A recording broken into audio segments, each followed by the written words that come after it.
Okay, so this is the event that I think sold out the sort of quickest for these talks in here, and I think that reflects the interest that people have in this whole topic about food, what you should eat and obesity and all those things around it.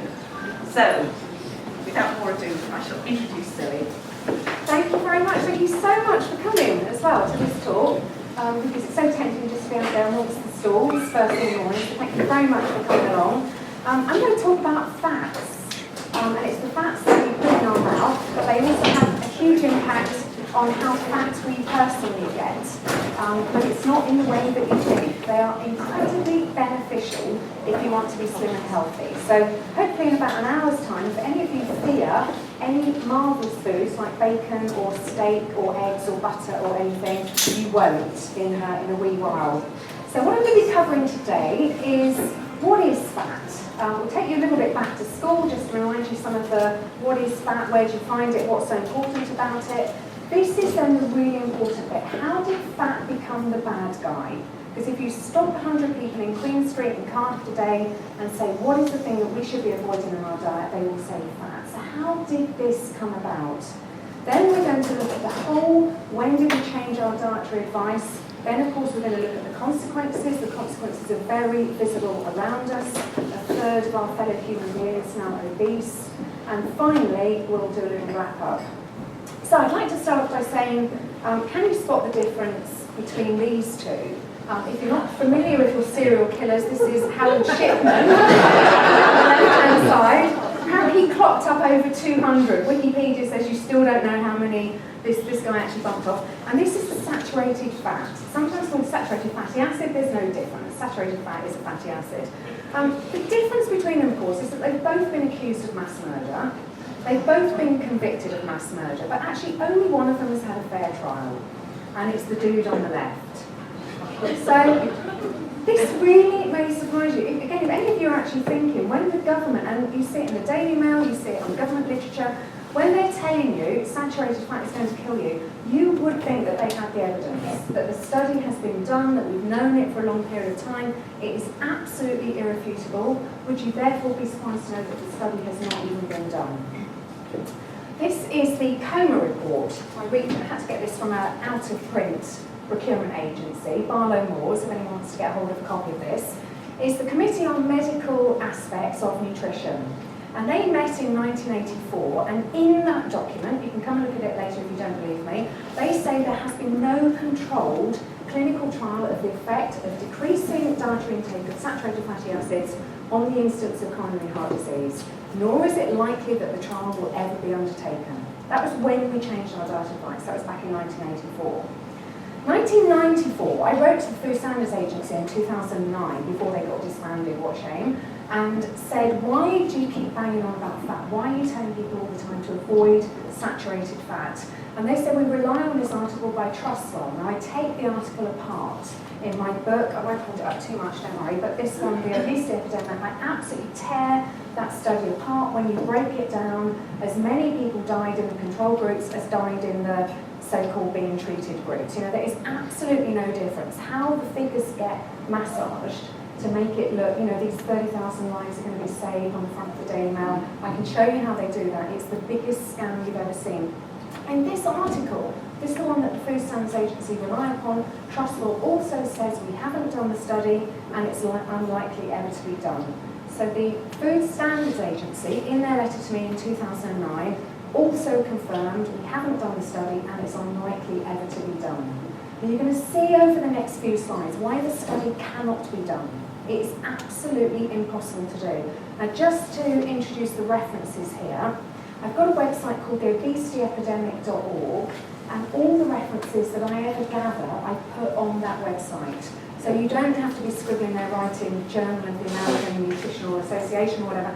Just if there's any side you like the look of, make a note of those numbers on the left-hand side, go to theobesityepidemic.org/references, and they're all on there, and it will click you through to the original journal. So it's research made as easy as it possibly can be.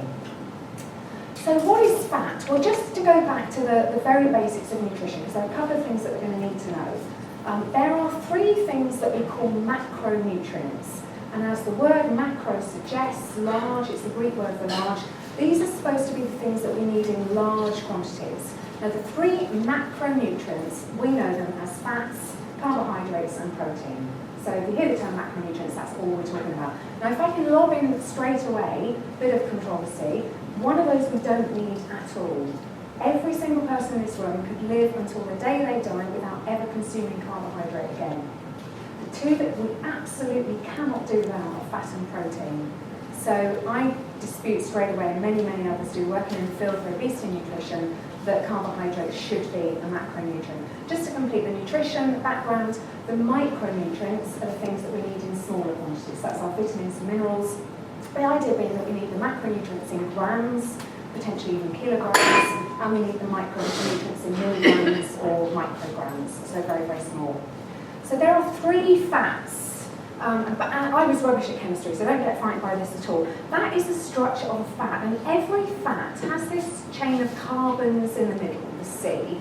It's always got this COOH group at the end, which is just a carbon, 2 oxygens and a hydrogen. You don't need to know what any of them are doing, just know that that is the structure.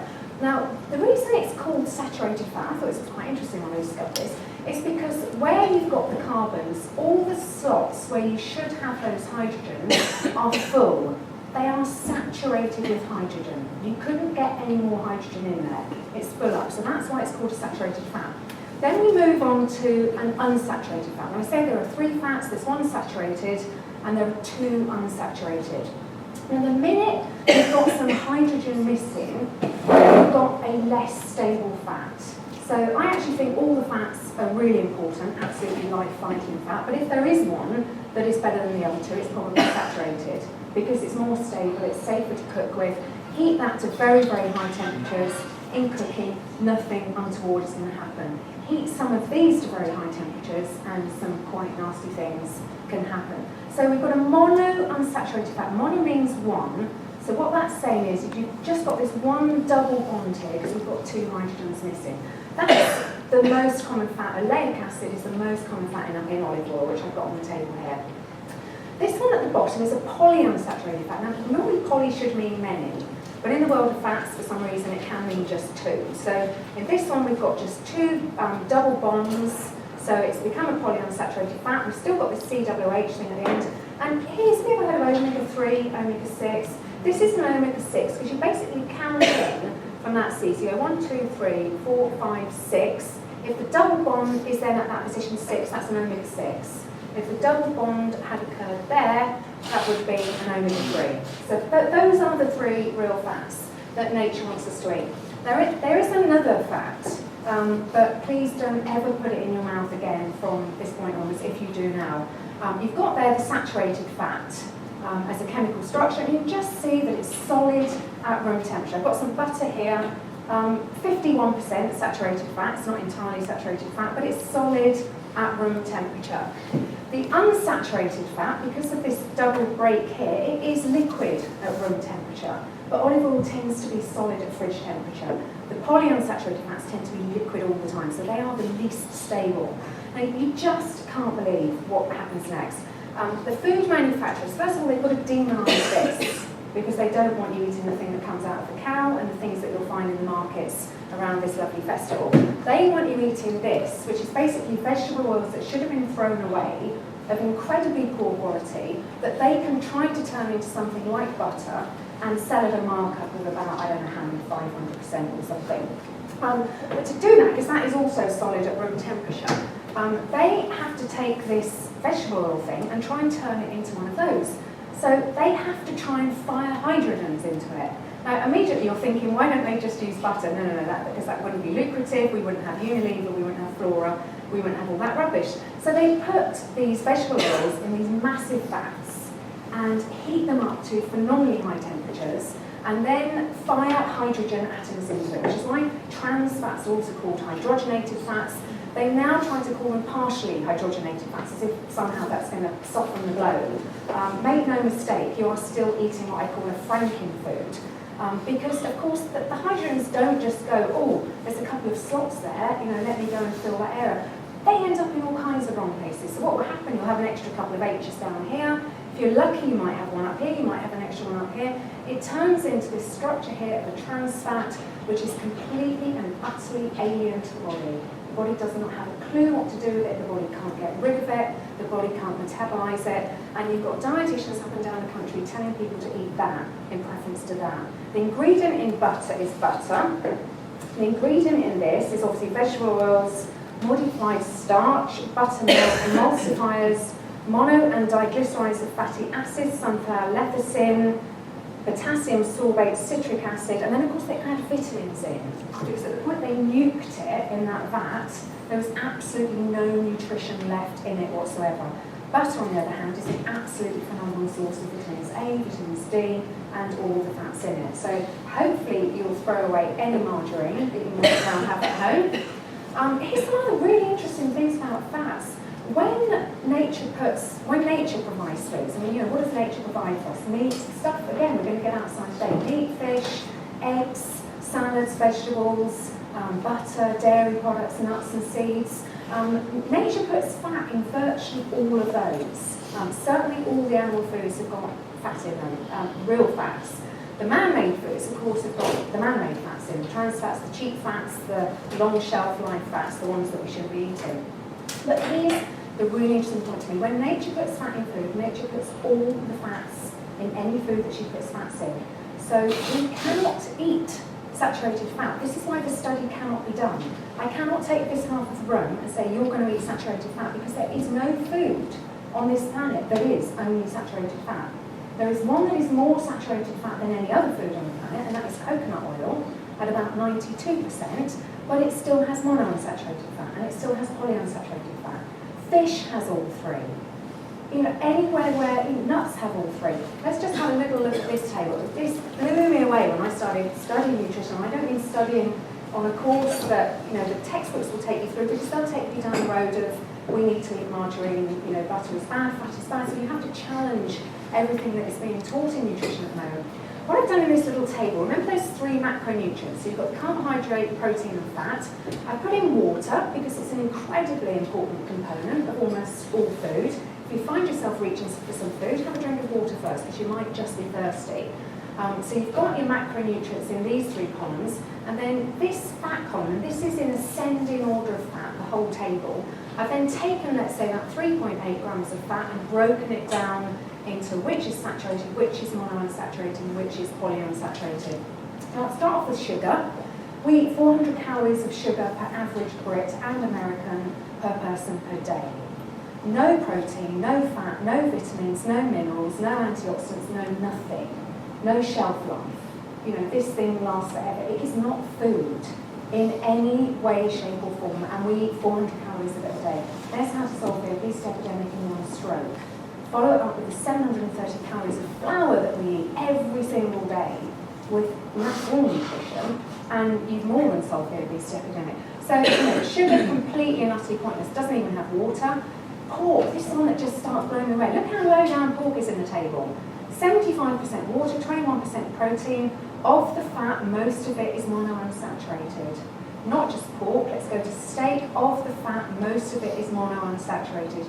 Eggs, mostly monounsaturated. Oily fish. So they're telling us to eat lots of oily fish, and they're telling us to cut back on steak. And, oily fish has got more saturated fat than steak. Olive oil has got 9 times the saturated fat of pork. And yet they're running around saying, eat lots of olive oil, the Mediterranean diet. The Mediterranean diet isn't about olive oil, it's about what they put olive oil on, which is pork and steak and fish and cheese. We've all just come back from holiday in the Med. Anyone spot a whole grain? I spent the whole week trying to find a whole grain. Couldn't find a whole grain. Lard, I love this one. Coarse lard is mostly monounsaturated fat because it's pig fat. So pig is mostly monounsaturated fat, and lard is going to be the same. But say that to a dietitian or a doctor, and they're giving you, no, you must have that wrong. No, it's not wrong. That's what we've got wrong, is the advice that we're telling people to avoid these absolutely vital foods. So this, I should have said to you, this presentation is going up online, Andy's video at the back. That might be a slide that you want to come back to. We'll put all the slides up as well. And you can do any of that research for yourself. The reference is at the bottom.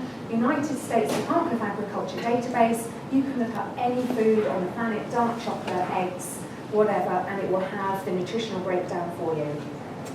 So what does fat do? Remember that fat we saw earlier on? That was an omega-6. So the fat provides the essential fatty acids, and there are two. We've got omega-3 and omega-6, and they only come in foods with fat. Now, I could read you out a list of what happens if you don't get just the essential fats. You're talking liver problems, arthritis problems, eyesight problems. Every cell in the body depends on the fat. The tragic thing that has interested me recently is miscarriages in women, infertility in males is heavily connected to deficiencies in the essential fatty acids. So I look at people like Amanda Holden and Lily Allen and Kelly Brooks. Were they eating enough fat? Or are these women on just too low-fat diets for not only their health, but the health of the future generation? And I certainly think our teenage girls are today, living on cereal and bag of crisps here and there and Haribo fat-free sweets. They're not nourishing up for the next generation. They provide the fat-soluble vitamins, A, D and K. There are 13 vitamins.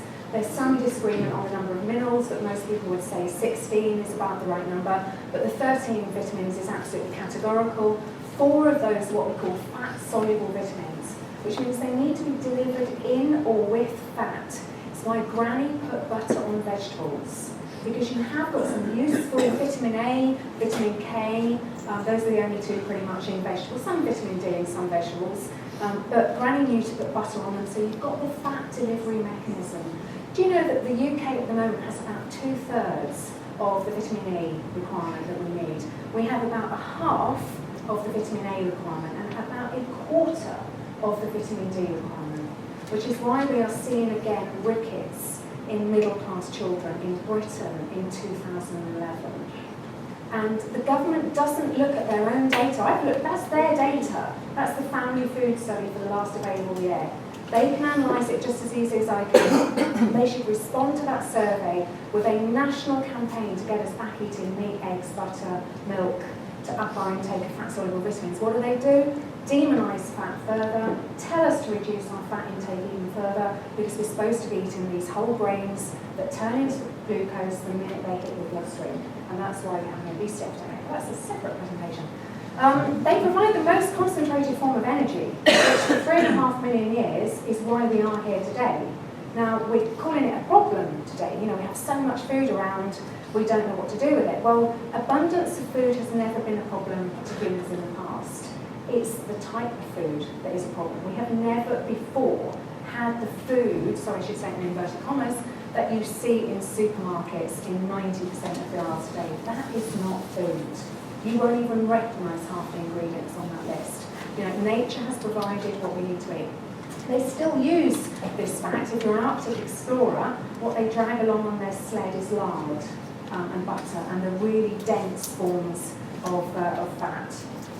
And they make our diets palatable. I mean, you know, teenager, yep, I did a low-fat diet. It was miserable. What I eat now, which is, you know, dark chocolate, that takes my fat content alone in one day. Steak, pork chops, lovely fish, cheese, full-fat milk, never skimmed.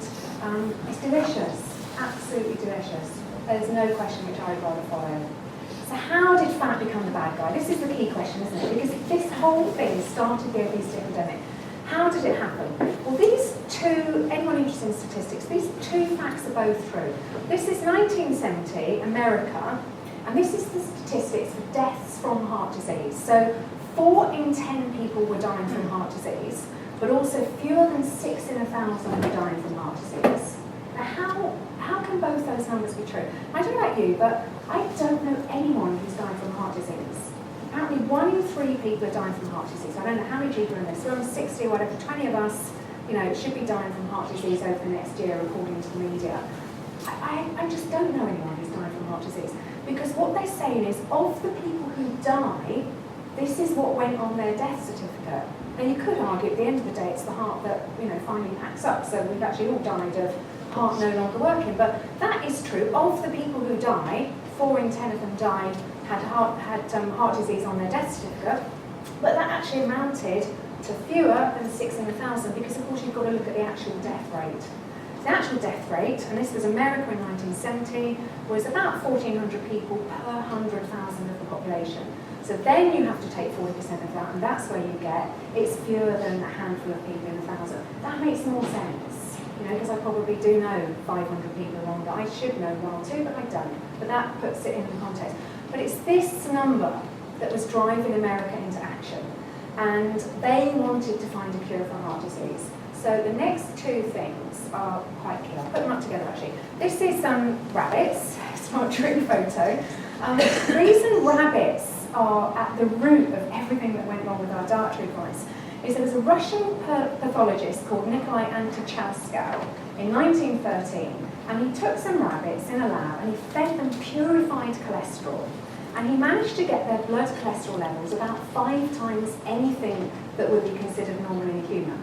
And he also observed, because he's a pathologist, so he killed the poor bunnies and then cut them open, and they had what looked like atherosclerotic lesions within their arteries or whatever. So he said, cholesterol is clogging up the arteries. I have found what causes heart disease. Now, a couple of real flaws. First of all, rabbits are herbivores. The only place where you can find cholesterol is in animal foods. There is no vegetarian food that can give you cholesterol. So it's not surprising to me that poor Bunny clogged up, because Bunny was being fed something that Bunny shouldn't have been fed. Interestingly, even though Bunny got lesions, Bunny didn't then die of heart disease. So the lesions just were there, but nothing else seemed to happen. They did the same experiment with dogs who are omnivores at the same time, and they were absolutely fine. No lesions, no problem. But science, don't let the facts get in the way of good stories. So the connection had been made with cholesterol, and that really is the origin of this whole thing. This is a chap called Ansel Keys, who had done a brilliant experiment in 1945.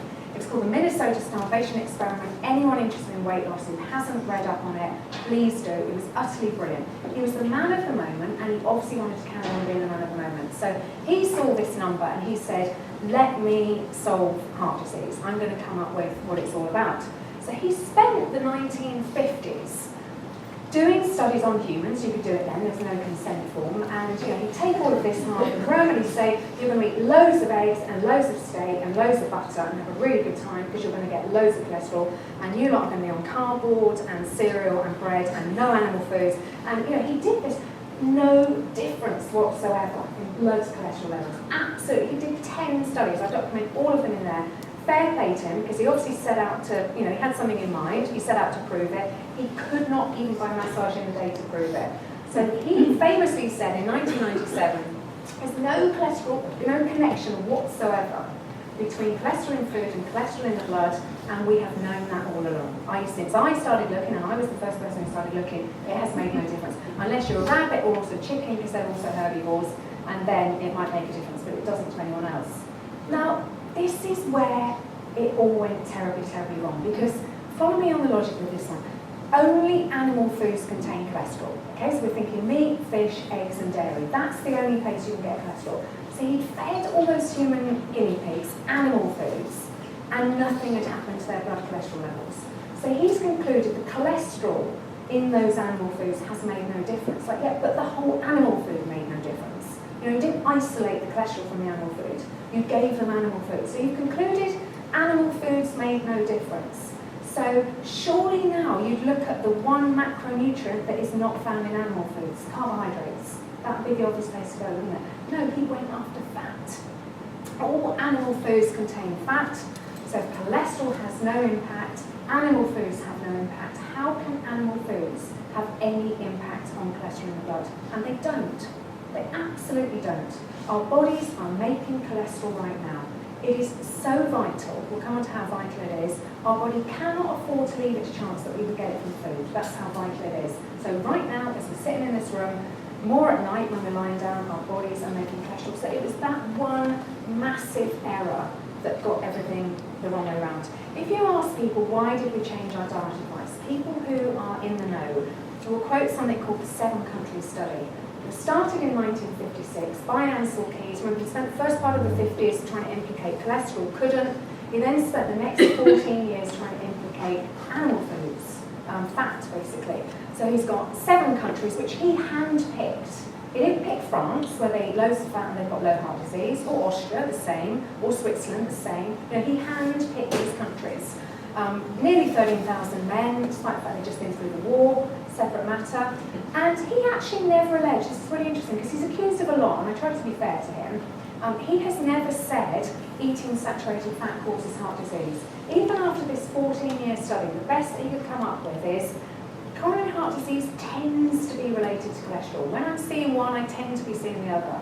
Cholesterol tends to be related to saturated fat. You're not kidding. They're in the same foods the whole time. You absolutely cannot separate cholesterol and saturated fat, so you actually haven't found anything there. And A tends to be related to B, B tends to be related to C, so I think A tends to be related to C. It's like, well, okay, I can see that one, but A isn't related to B, so you've fallen at the first hurdle.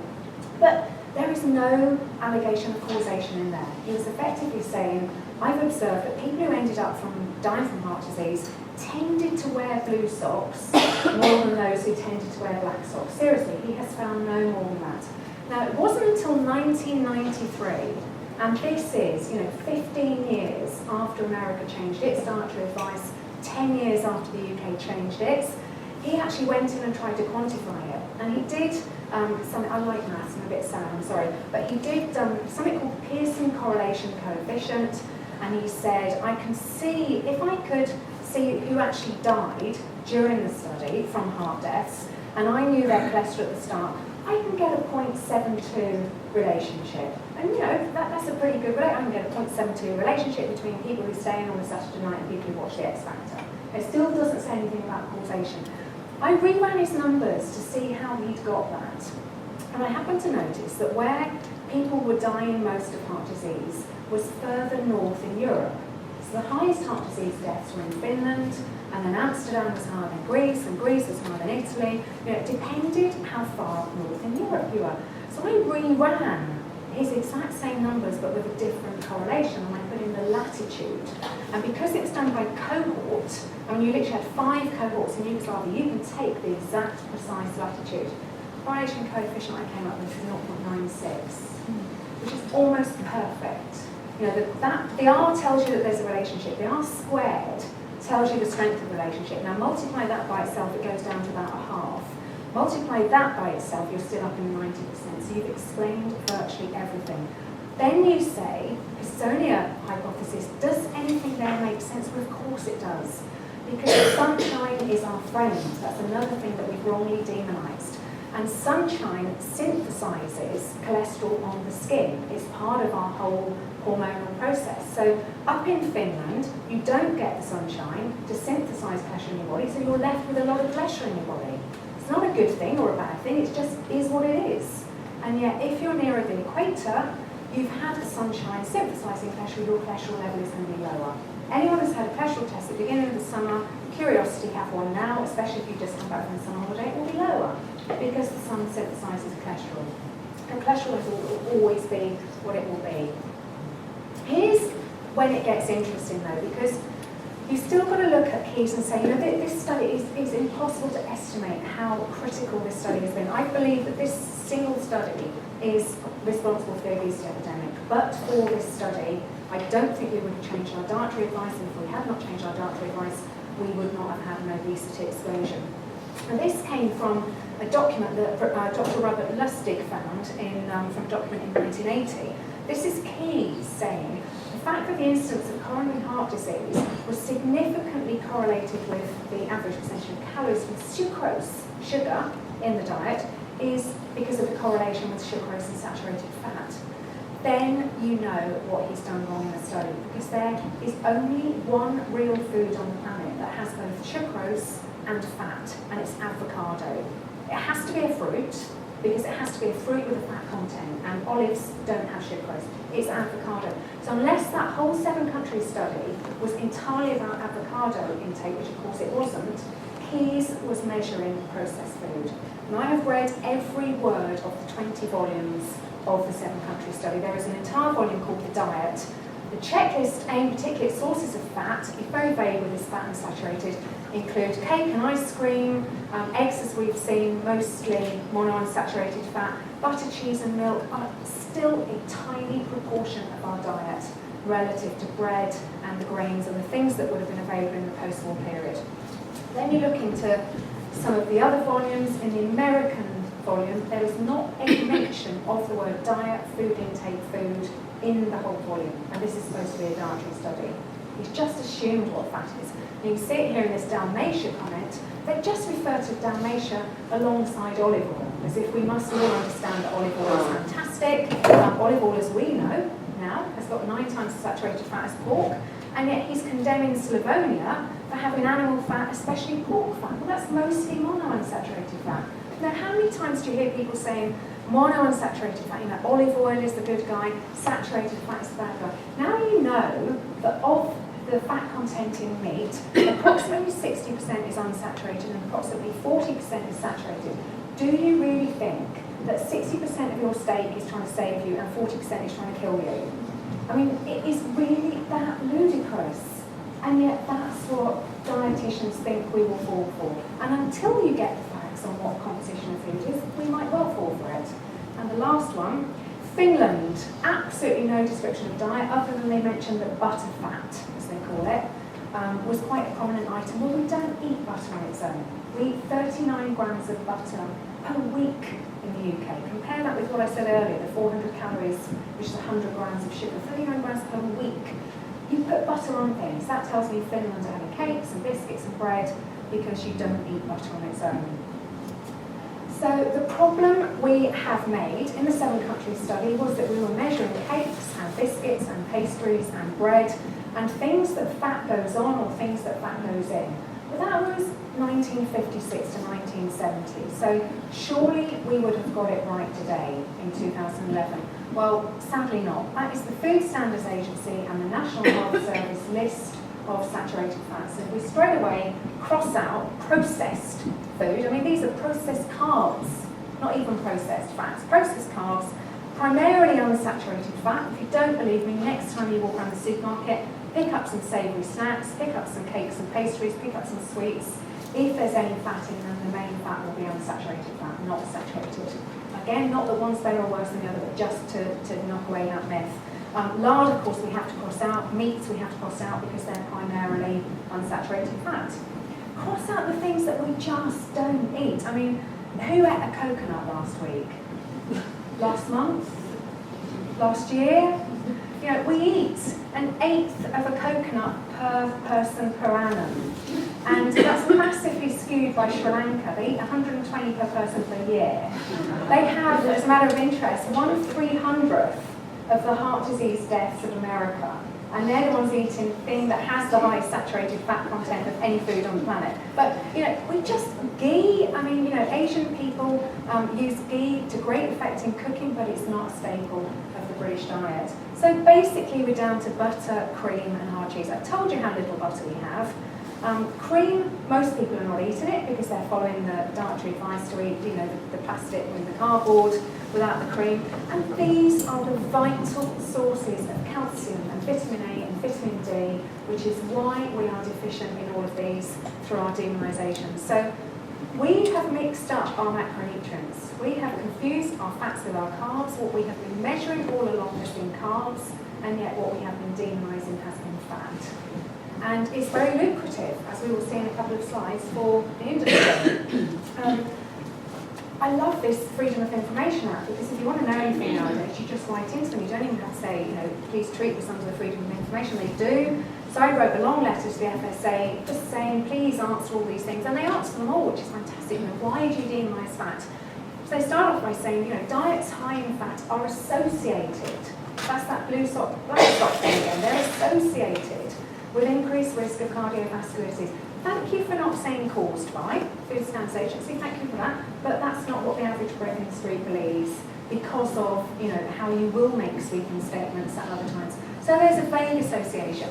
Therefore, we recommended, so we thought there was something wrong with fat, therefore we recommended that people eat carbohydrate. Now why is that? Because protein is in everything. Protein is in lettuce, in steak, in bread, in apples, in nuts, it's in everything. So you almost take protein out of the equation. Foods are then primarily carb proteins or fat proteins. So the minute you demonise fat, people have got to eat something else. So they have got to eat more carbohydrates. So we eat more carbohydrates because they demonise fat. Hence why I could have done a subheading of this talk, fat didn't make us fat, demonising fat made us fat, because it made us then eat the wrong things. This is from that letter that they confirm very kindly that we actually haven't done a study. You understand now, more than any person at the Food Standards Agency, why that study cannot be done, because there is no food on the planet that you could isolate in that way. The Scientific Advisory Committee on Nutrition, which has now replaced COMA, who did the COMA report, is currently, right now, reviewing the evidence of carbohydrate on cardiometabolic health. Only now, when we changed our diet advice in 1984. Now, I've checked, I'm massively keen on conflict of interest. I've checked the people on that Scientific Advisory Committee on carbohydrates. They have affiliations with the usual suspects, Mars, Kellogg's, Coca-Cola. They're all in the food industry at some point. The chair of the committee is actually a vegan, and there's not much humour in that book, I will admit, but I do joke that presumably he's quite a fan of carbohydrates because that's the only thing that he can eat. So is he going to be the right guy to come out against carbohydrates at the end of the day? Possibly not. Do I have any doubt that carbohydrates have caused the ills of modern epidemics? Absolutely no doubt whatsoever. It's the thing that we changed. You know, I grew up eating meat and 2 veg. My granny grew up eating meat and 2 veg. And I see what people are eating now, and it's a pasta or a ready meal, or a baked potato, it's cereal, it's bread, it's just glucose, glucose, glucose. And we wonder why we have an epidemic of obesity and type 2 diabetes. The ultimate irony, of course, is the confusion between fats and carbs has led us to eat more of the really bad guy, which is the carbohydrate.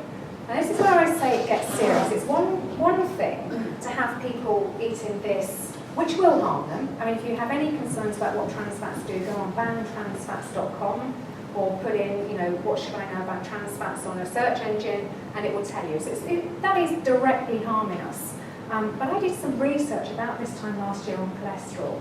The World Health Organization has phenomenal data. All 192 countries, you can get virtually anything you want. So I went on their website and I said, okay, I want to look at all the data for deaths, start with heart disease, and cholesterol levels of that population. Now, this is when it starts getting serious. This is men. So we've got here heart disease deaths, and this is in men. So along this axis, we've got deaths per 100,000 of the population. It's actually a death rate going up, and this is your cholesterol levels. This is your highest cholesterol level. And you will notice a very slight downwards trend of graph. That's 192 countries. That's all the data available in the world. And you've got a slight downwards trend. Okay? The R is not significant at all, but it's not this direction, which is what they're telling you it is. The higher your cholesterol, the more chance you've got of dying from heart disease deaths. It's actually in the opposite direction. This is women. You start seeing how much stronger it gets. And if you start studying things like cholesterol women, statins women, the overwhelming conclusion from people who are independent, i.e. not funded by drug companies, who have an interest in things like Lipitor, is no woman should go near a statin. You know, if things like this do actually lower your cholesterol, they need to come with a warning for any woman of fertile age, any woman trying to conceive, because you need cholesterol to make a healthy baby. So why are women trying to conceive, or pregnant women worse, not being warned off these products? They either lower cholesterol or they don't. If they do, we need the warning. If they don't, then stop trying to flog us stuff at £2 a packet. That's starting to get significant. That's an R squared of 0.3. But I mean, you can just see the downwards trend of the graph. I don't know about you, but I look at that and I want my cholesterol as high as possible, because my death rate's low. That's for heart deaths in women. This is for all deaths. This is back to men. We've now got, this has gone up, it's beautiful, that if they go in order, we've now got an R squared of 0.43 and a pretty significant trend line. The higher your cholesterol, the lower your death rate. And people tell me they're on statins. You know, why is your doctor trying to lower your life expectancy? You know, this surely is medical malpractice. And the final graph, women, 0.54, almost at 0.6. I mean, that is absolutely staggering. For the higher your cholesterol, the lower your death rate. The lower your cholesterol, the higher your death rate. We know that cholesterol is protective. And if I come on to what cholesterol actually does, I can't stand here and describe how vital cholesterol is. I mean, there's oxygen, water, and cholesterol. Take every bit of cholesterol out of any human body in this room, you are a puddle on the floor. Every cell is structured with cholesterol. Every cell has cholesterol. Every cell needs cholesterol. We don't fully know exactly where the body makes cholesterol. Very recently, they seem to have worked out that the brain is making its own cholesterol because the membrane into the brain is so thick that it doesn't let certain things through. So the brain is probably making its own cholesterol. The liver is certainly making cholesterol. But we're making cholesterol all the time because it's so vital. If I cut my leg, my body's going to make more cholesterol because it's got to send the repair kit to the injury to repair it. Okay? Why is cholesterol seen at the scene of a lesion in heart disease? Because it's gone there to repair it. You know, it's like saying the police turned up at the scene of the crime. They didn't commit the crime. They were there to clear it up. You know, nobody would be stupid enough to say the police committed the crime. But we see cholesterol in lesions because the minute there is, you know, if that's your arterial wall, the minute there is damage to the lining of the arterial wall, yes, a little scab does start to form. The body goes into all kinds of healing processes, trying to suck the scab back into the wall, won't let it break away, won't let it clog anything, and cholesterol and fat are the two main repair kits that go off to do that. And that's what we're trying to stop, basically. So it's so utterly life vital, it's indescribable. Here's quite a fun one as well. We've all heard of good and bad cholesterol. Next idiot that talks to you about good and bad cholesterol, please tell them that the formula for cholesterol is C27H46O. And then ask them what the chemical formula is for the good version and what the chemical formula is for the bad version. Because cholesterol is cholesterol. It's like saying the chemical formula for water is H2O. There isn't a good version or a bad version. It's H2O. It is what it is. You know, when we're talking about these lipoproteins, you might have heard of HDL and LDL, they are not cholesterol. They are carriers of cholesterol. You know, if I pour that olive oil, let me do it. I pour this olive oil in here now. So we've got blood in the bloodstream, approximates to water, and we've got fat there with the olive oil, okay, and it doesn't mix, does it? Now, if anyone's given blood recently or bled recently, the blood doesn't look like that, does it? It looks like it's all joined in, it's all liquidy.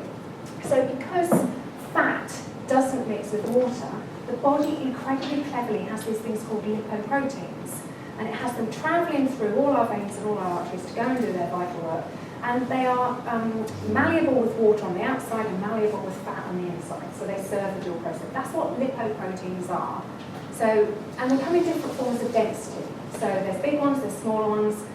LDL is just a low density lipoprotein.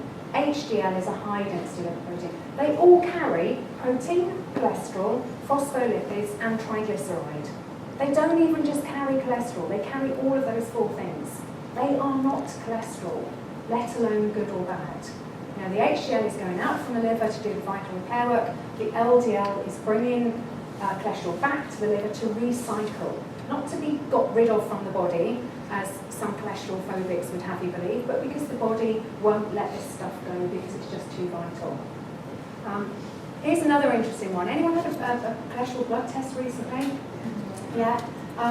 This blew me away when I found this out. I mean, I haven't been taught any of this. This is just reading chemistry textbooks and then you go and check it with other people. And I'm like, yeah, that's right. We don't know all the things when we measure blood cholesterol. So all we can measure, you can't sit very well in red there. When we do the blood test, we can measure total cholesterol and we can measure this high density lipoprotein. But we can't measure LDL and we can't measure triglycerides. That's also called a very low density lipoprotein. So they're basically all lipoproteins.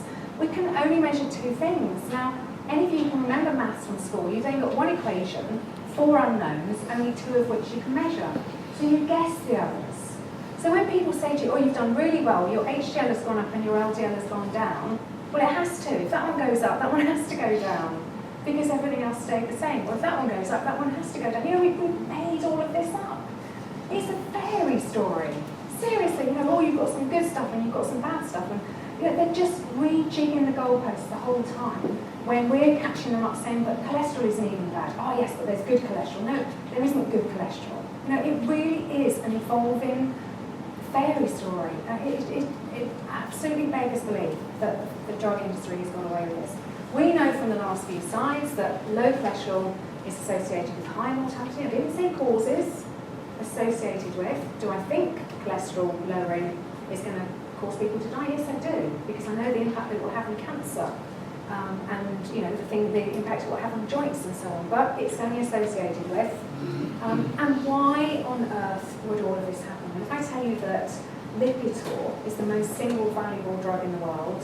It's Pfizer's statin. It alone is worth 12 billion. There are many, many more Lipitors, and as they start to come off patent, there will be many other cholesterol-lowering implements that they bring onto the market. And very interesting, if you follow in the media, watch out for the gradual shift that is happening towards statins have an anti-inflammatory effect. Because the drug companies now know that the cholesterol lowering is a serious side effect, serious and complicated, and we are going to have to own up at some point that we don't want to be lowering people's cholesterol. But they'll shift the story to anti-inflammatory, and they do have an anti-inflammatory property. You know, statins are okay for about 1% of the population, and that would be a man over 50 who's already had a heart attack. They may have some benefit, aspirin may have just as much, but that's about the only time in which they should be used. We have about 1 in 14 people at the moment on statins, and it's heading towards 1 in 7. And the drug companies get their way and they make this magic golden number of 5, which actually should be 7 or 8 or 9. If they manage to make that 4, we'll all be on statins. Every single one of us in the room, apart from me, because I told them where to go. Here's the real irony. Don't get frightened by these at all. Really, really don't. This is the Krebs cycle that you might have heard of. If we eat a carbohydrate, if I eat a piece of bread now, my body starts going into this thing called the Krebs cycle. And it's turning the glucose from that carbohydrate into something called ATP, which is basically just the body's form of energy. And on the left, we've got the process by which cholesterol is made. So what's happening in the body right now is through this process here, the body is making cholesterol. And statins operate there. They basically stop that bit in the process. They don't clear the body of cholesterol. They stop your body doing something it has evolved to do. It was designed to do. It has been doing for 3.5 million years. And we have tried to stop it over the last 20. Now, this was the interesting bit to me when I was looking at them separately. Very early on in the Krebs cycle, one of the byproducts is something called acetyl-CoA. You don't need to know what it is. I know what it is. But it's just that it's connected somewhere else. So this acetyl-CoA is also the starting point by which the body makes cholesterol. So the other ultimate irony is by stopping people eating fat and making them eat carbohydrate, we have made them eat absolutely more of the stuff that can artificially increase cholesterol.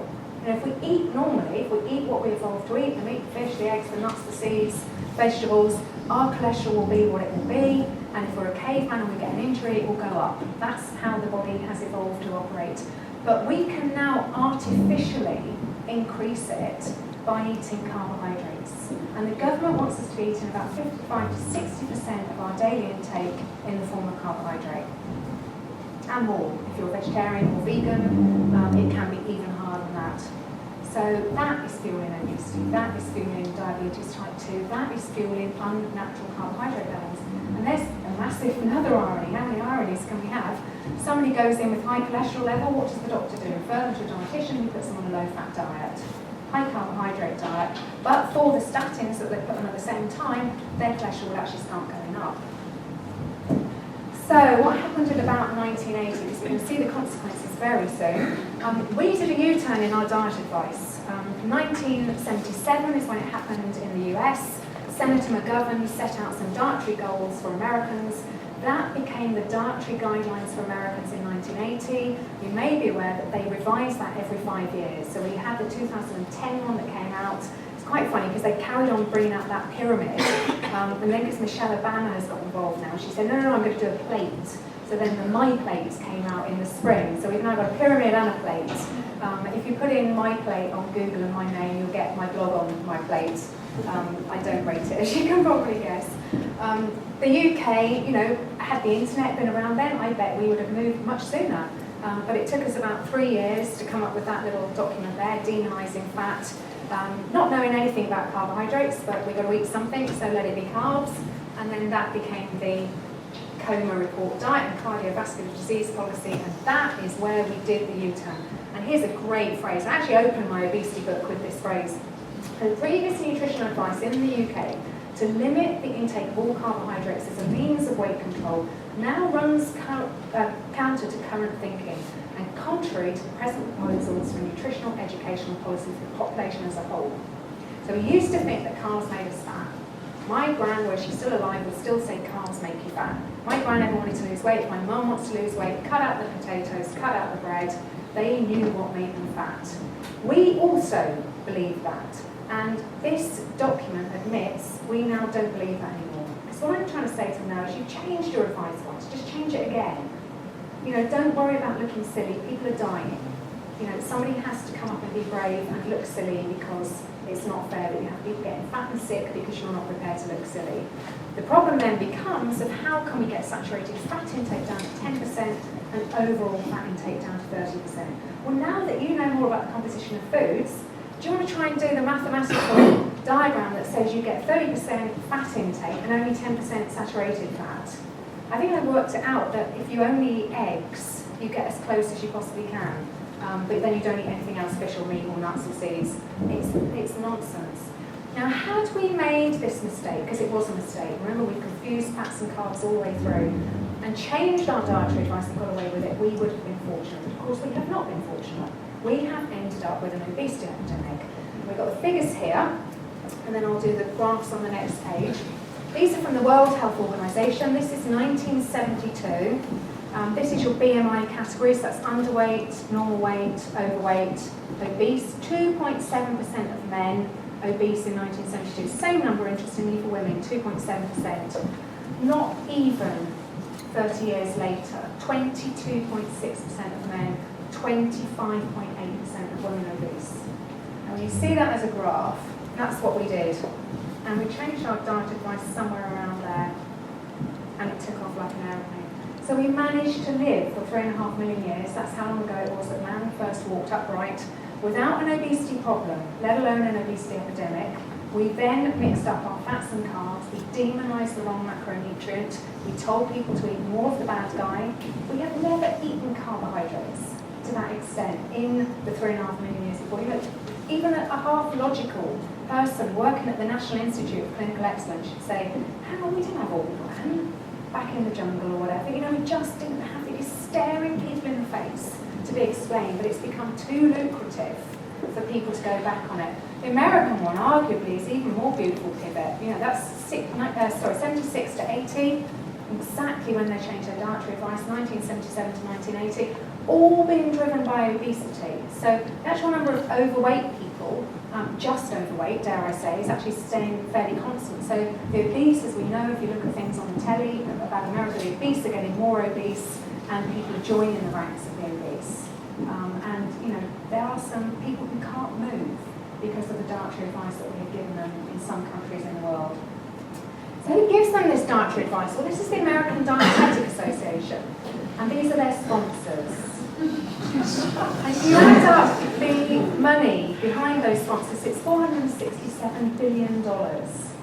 Now, America is even more frightening than the UK. America has actually legislated, I wouldn't be able to do this in America, because America have legislated saying only dietitians can give out nutritional or dietary advice. They have legislated in a monopoly. I've read some of the legislation, it's horrific. If you're a nutritionist and you try and practice, you know, you are breaking the law, basically. Because what a fantastic idea. If you just get that one small organisation, it's only about £2 million on the balance sheet of the American Dietetic Association, get that one organisation with a monopoly, make sure you sponsor them, you've got a direct route into the entire dietary advice across America. So why will dietitians say, oh, you know, diet drinks, marvellous, no calories, nothing wrong there? Why are dietitians saying have spreads, not butter, because they're sponsored by Unilever? You know, why are they saying don't have eggs, have sugary cereals instead, because they're sponsored by General Mills and Kellogg's, and of course, you know, Mars is generally in there, and all the other people that we don't need. That's Australia. You'll see, I mean, Kellogg's just crop up again and again. Great stuff here, the Egg Nutrition Council. I'd love to see that one actually, how they battle it out as to what the dietitian advice should be for breakfast. You've got Unilever again. You know, you will never hear a dietitian say eat butter rather than margarine. I'd actually say it's your first test of good dietary advice. Ask somebody, would they recommend butter or margarine? If they say butter, keep listening. If they say margarine, then you might want to move on. Struggle to get them all on this slide, actually. It's the British Nutrition Foundation. British Sugar. I mean, I actually wrote to the British Dietetic Association. There's so many of these associations. So the union, basically, of dietitians, I wrote to them.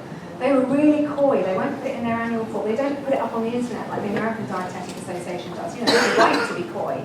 And this dietitian, finally, I managed to provoke her enough that she wrote back to me to say, we have been delighted to work with the Sugar Bureau. Have you been delighted to work with the only food on the planet that has no nutritional value whatsoever? I mean, it's just obscene.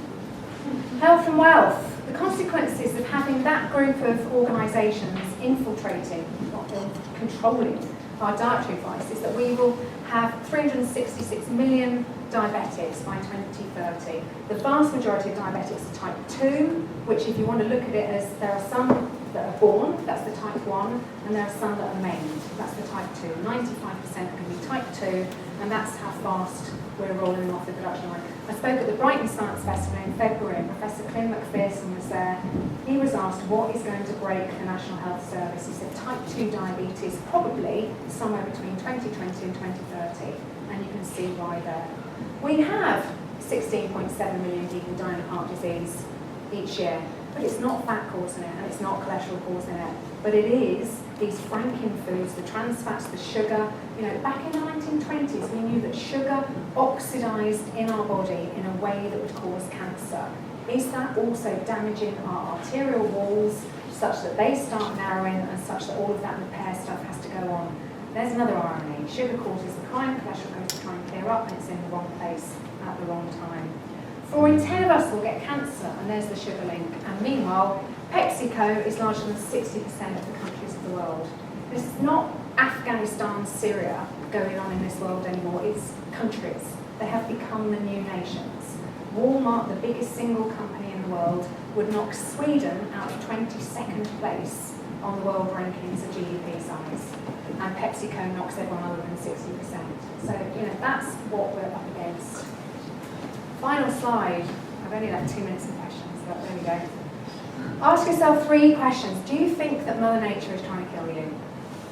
Do we think that Mother Nature put anything in meat, fish, nuts, seeds, eggs, dairy products, real milk, and I mean real stuff, the kind of stuff we're going to see outside here, not factory farm chickens, cows grazing on our beautiful land in Wales, pigs freely roaming, ready to deliver us that fantastic pork.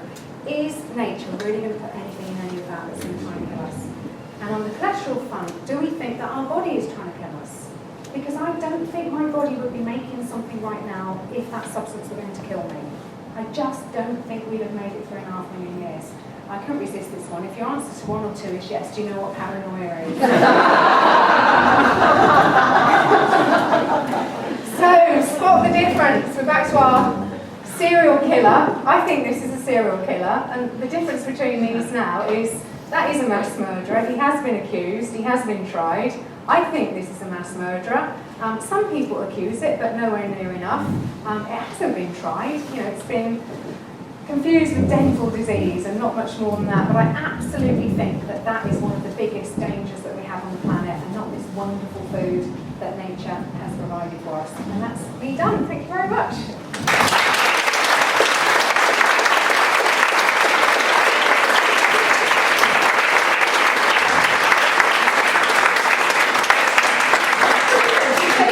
Take 5 minutes, and it's 50. Can we have one or 2 quick questions? Jerry. So would you agree that there's a possibility that the obesity epidemic is also possibly related to the Alzheimer's epidemic? Yes. Yes. To create the connections in the brain and all cholesterol. That is a fantastic question. Alzheimer's is now being called type 3 diabetes. It's just starting to be called type 3 diabetes. So the view is that type 2 diabetes is the body's way of saying, I can't cope with all this sugar. I just wasn't designed to cope with all this sugar. And Alzheimer's could well be the mind saying, I can't cope with all this sugar either. Because we know we are not designed to have glucose in our blood. Now, you know, here's a phenomenal thing back to this one. It takes not even a teaspoon, 2 teaspoons maximum of sugar to get our blood glucose level up and out of the normal range. So think about your average breakfast. You know, somebody doesn't even put the sugar on their cereal, but just in the cereal, because virtually all cereal is 20% to 35% sugar. It's like every third spoon that you put in your mouth, you've just put it in the white sugar bowl. So you do half of that, you've taken your blood glucose level out of the normal range. The body then has to wake up the pancreas, release the insulin, get that glucose out of the bloodstream, because glucose is toxic. Glucose, you know, but my brother is a type 1 diabetic. If my brother doesn't take insulin after getting glucose in his bloodstream, he dies. That's how serious it is. But you know, type 2 is the body saying, to me, type 2 diabetes is just the body saying enough is enough. You know, I can cope with a few berries here and there in season, and you know, you found a root vegetable, and once far was discovered, you were able to start cooking it. You know, that I can cope with. Everything else I've eaten has had no carb in it, all those lovely animals. But the body's now saying, hang on, you're just giving me cereal, now you're giving me an apple, now you're giving me a muesli bar, now you're having a sandwich, now you're having a calorie-counted bag of crisps, now you're having another piece of fruit, you know, the 5-a-day nonsense, drip feeding glucose all day long. And the body just gets to the point where it says, that's it, pancreas not working anymore, insulin resistant is how we then describe it. Exactly the same is going on with the mind. If anyone doubts the power of the mind and the connection with sugar, watch a child when you've just given them Haribo. Or if you don't normally eat a lot of sugar, have a spoonful of sugar and watch yourself go manic for the next 20 to 30 minutes and then crash to the point that you're depressed, you don't know what to do next, you're irritable. That's the power it's having on us every second of the day. Can we have just one more question? Thank you. I found that very entertaining. I just want to say, because I'm a health professional, I don't want people to leave the room hearing what Zoe's had to say, thinking that actually what the health NHS is saying is very different. There's a lot of overlap. I wouldn't want anybody to make any decisions about their own personal habits or drug-taking habits, or, you know, whether prescribed or not, on the basis of this hour session. I think there's a very complex situation here. If people want to make decisions, they should do their own research and talk to the health professionals, because it's a very complex situation.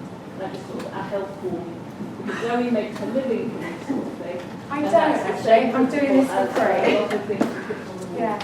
Well, what I would say, because I know what the NHS advice is, I'm actually on the board of the NHS, and I do try and lobby from within as well.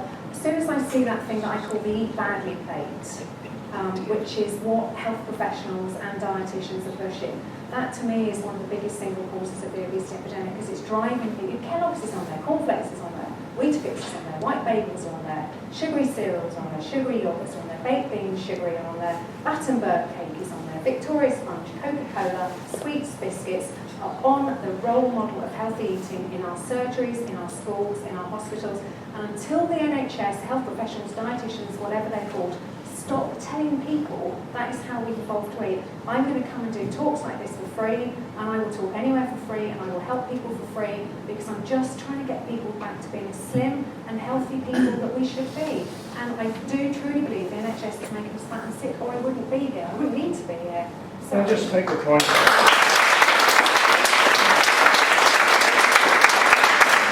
I think the point exactly what the lady said, and she's obviously a health professional. Just as a matter of interest, I'm on the diabetic register. Okay, I always had a problem with weight. Always looked at these issues. I give you a little story. I went back to I'm so sorry, I think we've got to, I'm well, so sorry. 30 we've got to seconds. stop It's that. very important. Okay, It's very important. The point is, I went back to my practice nurse, who is herself a type 1 diabetic, right? And when I suggested some of these things, she said, "Are you telling me that for 30 years all my training is wrong?" I said, "I'm afraid that is a fact." Now the problem is, like that lady over there and all the other health professionals, they've been taught all the bad rubbish over the years, and that's what they believe, because what's happened has been passed from one generation to another. And the problem is, you've got to take account of this and understand what's going on. Read it for yourself, because this is the truth, and I'm afraid a lot of that is not the truth. But people are coming around to it, so I'm not saying she's completely wrong. She's not. You have to sort of make these decisions for yourself. Okay, if you want to go on discussing research, I'll stay here for a while, then I'll be out there for a while. she will be watching around as well.